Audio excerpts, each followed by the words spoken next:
Kapag ngayoy napakinggan ang tinig ng poong mahal, huwag na ninyong hadlangan ang pagsasakatuparan ng mithin at kalooban.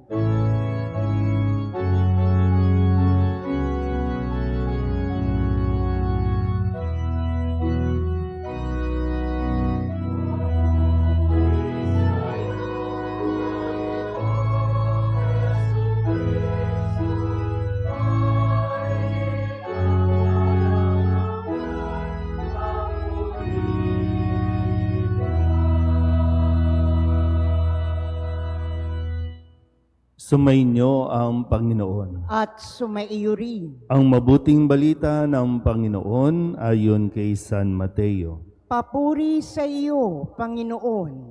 Noong panahong iyon, sinabi ni Jesus sa kanyang mga alagad, "Pag-ingatan ninyo na huwag maging pakitang tao lamang ang paggawa ninyo ng mabuti.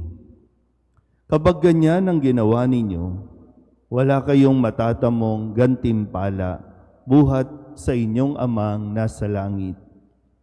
Kaya nga, kapag naglilimos ka, huwag mo nang ipagmakaingay ito, tulad ng ginagawa ng mga mapagpaimbabaw doon sa sinagoga at sa mga lansangan. Ginagawa nila ito upang purihin sila ng mga tao. Sinasabi ko sa inyo, tinatanggap na nila ang kanilang gantimpala. Ngunit kung naglilimos ka, huwag mo nang ipaalam ito kahit sa iyong pinakamatalik na kaibigan upang malihim ang iyong paglilimos. At gagantihin ka ng iyong amang nakakakita ng kabutihang ginagawa mo ng lihim. At kapag nananalangin kayo, huwag kayong tumulad sa mga mapagpaimbabaw. Mahilig silang manalangin ng patayo sa mga sinagoga at sa mga panulokang daan upang makita ng mga tao. Sinasabi ko sa inyo, tinanggap na nila ang kanilang gantimpala. Ngunit kapag mananalangin ka, pumasok ka sa iyong silid at isara mo ang pinto. Saka ka manalangin sa iyong amang hindi mo nakikita at gagantihan ka ng iyong amang nakakakita ng kabutihang ginagawa mo ng lihim. Kapag nag-aayuno kayo, huwag kayong magmukhang malungkot tulad ng mga mapagpaimbabaw. Hindi sila nag-aayos upang malaman ng mga tao na sila'y nag-aayuno. Sinasabi ko sa inyo, tinanggap na nila ang kanilang gantimpala. Kapag ikaw ay nag-aayuno, mag-ayos ka ng buhok at maghilamos upang huwag mapansin ng mga tao na nag-aayuno ka. Ang iyong amang hindi mo nakikita, ang siya lamang nakaalam nito. Siya na nakakakita ng kabutihang ginagawa mo ng lihim ang gaganti sa iyo." Ang mabuting balita ng Panginoon. Pinupuri ka namin, Panginoong Hesukristo. Isang magandang umaga po sa inyong lahat.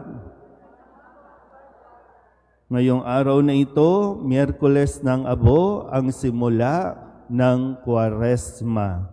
Sabihin nyo nga po, Kwaresma.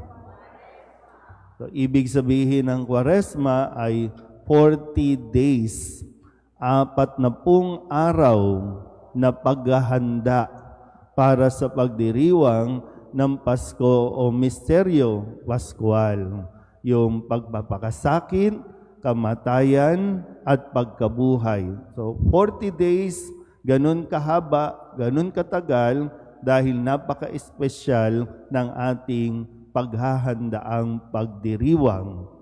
So, kung ito ang simula, handa ba talaga tayong maglakbay? Kasi tayo ay nasa papasok tayo sa paglalakbay. So, kung maglalakbay tayo, ibig sabihin, kailangan at mahalaga na kinukondisyon na natin ang ating mga sarili. Kaya ba natin? Baka mamaya, simulan natin, wala pa sa kalahati, makalimutan na natin, tumigil na tayo, sumuko na tayo, hindi tayo makakarating doon. At hindi rin naman pwedeng sinimulan natin, tapos makikita lang tayo sa dulo na. So meron tinatawag sa atin, no? Yung paanyaya sa atin na sa loob ng 4 na araw na ito ay paghandaan natin. Pero gaya po ng mga narinig natin, dahil nga ang panahong ito ay panahon na ibinibigay natin, no, sa ating mga sarili na tayo po ay magbalik loob sa Diyos at makakapagbalik lang tayo kung tayo mismo ang aamin sa ating mga sarili na mayroon tayong mga dapat na pagsisihan. Kaya nga yung repentance, no, yung pagsisisi natin, yung pagbabalik loob natin sa Diyos, alam ba natin o kumbaga handa ba talaga tayo? Dahil ang pagpapalagay ng abo sa ating mga noo ay wag na nating husgahan ang ating mga sarili, lalong-lalo na wag na nating husgahan ang ating kapwa dahil kapag nagpalagay tayo ng abo, yan ay nagpapahiwatig na sinasabi natin, ako ay makasalanan. Ako ay may kasalanan. So, hindi lang tayo nagpapalagay ng abo para sumunod lang sa tradisyon o makiuso lang. Hindi, nagpapalagay tayo ng abo at mamaya pag uwi ninyo, makikita kayo ng mga tao. May dungis o may dumi sa ating mga noo, naririyan ng mga abo, pero yan ay palatandaan na ng atin pong pagsisisi. Pero ulitin natin, no? Sinasabi sa atin dito, huwag maging pakitang tao lamang. Huwag paimbabaw. Kasi, no, minsan, tingnan natin, magpapalagay tayo ng abo. Alam mo ba kung ano ang dapat mong gawin sa araw na ito? Handa ka bang magtiis? Sa umpisa, no, ng panalangin natin, sinasabi na tayo ay papasok at handa nating tanggapin ang pagtitiis ng kagutuman. So, hindi pwedeng mamaya, pagkalagay ng abo, diretso sa kain. Asa ng pag-aayuno? Yung pagtitika, yung pagtitiis. So, handa ba kayo? Handa ba tayo? Baka makalimutan agad natin. Kain ng kain. So, bahagi yan, no, nang hinihingi sa atin. Kaya mo bang magtiis? Lalo na kapag sinabi natin na, ay hindi ako kakain, doon ka naman mas makakaranas o makakaramdam na, bakit ganun? Gutom na agad ako. Dati naman hindi ka talaga kumakain, pero bakit ngayon, gutom ka na? Kapag nakaranas ka ng gutom, ano ang dapat gawin? Magdasal. Kaya nga yung pag-aayuno, lagyan mo ng panalangin at kung kapag nakaya mo na, doon ka gagawa para sa iyong kapwa ng kabutihan. So, tingnan natin, no, yung, okay, hindi ako kakain, nagugutom na ako. O magdadasal, ipagdarasal, nandiyan na yung pagkain. Answered prayer ba yung dasal mo? Hindi. Yung dasal mo ang magbibigay ng lakas ng loob sa iyo para yung pagkain na dapat mong kakainin ngayon ang ibabahagi mo sa iyong kapwa na araw-araw hindi alam kung may makakain. So, handa ba talaga tayo doon? Handa ka bang gawin? O kaya naman, no, simula pa lang ito, isipin mo na, pag nilayan mo, anong sakripisyo ang iyong gagawin sa loob ng 40 araw na ito para maihanda ko ang aking sarili sa pagdiriwang ng mga mahal na araw. Isip, no? Doon sa aming formation na ginawa dito, no, may mga lumitaw, no? Sabi ay magbabawas po ng social media. Ay sa loob ng 40 araw na ito, magbabawas po ako ng paninigarilyo o pag-inom. Magbabawas po ng pagsha-shopping. Magbabawas po ng pagbili ng kung ano-ano. So ikaw, ano ang iyong gagawin sa loob ng 4 na araw na ito? Yung mga dati, no, hindi ka naman nagdadasal, di ka naman paladasal, o baka ngayong 40 araw na ito, maglalaan ka ng oras, no, para magdasal, nasa sa iyo. Pero ulitin natin, ha, gagawin natin ito hindi para magpapansin.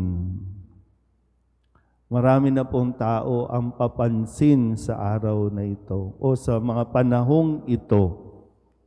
Marami ang nagsasabing sila ay mapagbigay, nagbibigay ng bigas, nagbibigay ng ayuda, nagbibigay ng akap, marami nang nagpapapansin sa panahong ito. Pero kung ang papansin na yan ay walang kalakip na pagtitiis, at yan ay pakitang tao lamang, walang patutunguhan yan. O ngayon, handa ba talaga tayo na magpalagay ng abo sa ating mga noo? Pag-isipan mo muna ng mabuti, ha? Kasi hindi ka naman itatakwil ng simbahan kung hindi ka magpalagay ng abo dahil Katoliko ka. Dahil marami rin namang Katoliko ang ngayon naghahanap buhay na at para sa kanila, wala yan, mas mahalaga magtrabaho na lang ako. Pero ikaw na nandito, sana po, no, ito ay seryosong paghahanda, seryosong gawain na dapat mong maunawaan, maintindihan. Muli, ang paglalagay ng abo ay tanda ng ating pag-amin na tayo po ay makasalanan at tayo ay nagbabalik loob sa Diyos. At sa loob ng 40 araw na ito, nawa magawa natin ang magkumpisal, ang magsisi sa ating mga kasalanan. Sabihin niyo nga po, kumpisal. May 40 araw, ha? May 40 araw na aalalahanin mo lahat ng iyong mga nagawang kasalanan kahit noon-noon pa. Sana bago ang magmahal na araw, nakapagkumpisal tayo. Amen.